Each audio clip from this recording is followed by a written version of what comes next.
हेब्रेवांक पत्र प्रस्तावना देवाचो पूत मनशांक देवाचें श्रेष्ठ उत्तम उतर. जायते पावटी आनी वेगवेगळे तरेन मागां प्रवाद्यां वरवीं देव आमच्या पुर्वजां कडेन उलयलो. पूण ह्या शेवटाच्या दिसांनी ह्या आमच्या काळार आपल्या पुता वरवीं तो आमचे लागीं उलयलो.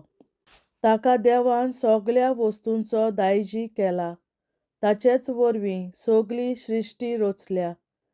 तो देवाचे मोहिमेचो पडझड आनी देवाचो सोंपून उपकार. आपल्या बलिश्ट हुकुमाक आख्खो संवसार तो सांबाळटा आनी मनशांक पातकांतली शुद्धी जोडल्या उपरांत स्वर्गार चडून तर देवाच्या उजव्या हाताक बसला. जितलें देवदूतांच्या नांवां परस श्रेष्ठ नांव देवान ताका दिलें तितलो तो ताचे परस व्हडतो. पूत देवदूतां परस व्हडतो. पवित्र पुस्तकाची गोवायकी.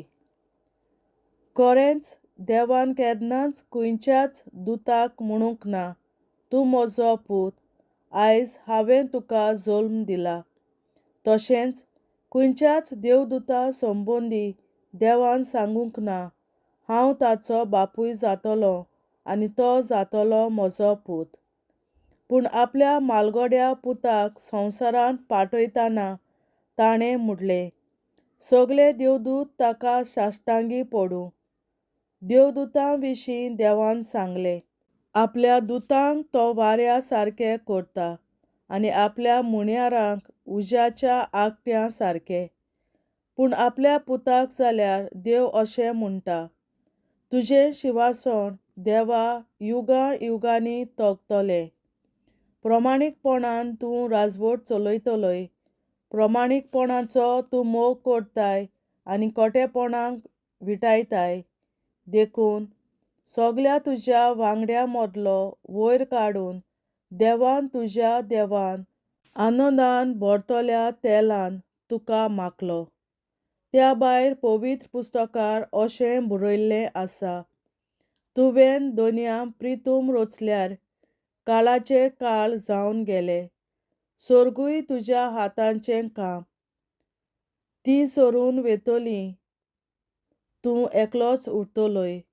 पोरण्या वस्त्रां वरीं तीं कठेवून वेतलीं आनी जोरान गेल्ल्या आंगवाल्या वरीं तूं तीं काडून उडयतलोय आनी नवीं वस्त्रां घालतलोय. पूण तूं आसाय तसोच आसतलोय. तुज्या वर्साक अंत पार ना. खंयच्याच देवदूतांक देवान केन्नाच म्हणूंक ना, म्हज्या उजव्याक बस. तुज्या दुस्मानाक हांव तुज्या पांयां तळा घालतां. देवदूत कोण तर? ते सगळे आत्मे. ते देवाची चाकरी करतात आनी तारण घेवचीं आसात तांकां आदार दिवंक देव तांकां पाठयता. देवाचें उतरें. देवाचे व्हड उपकार.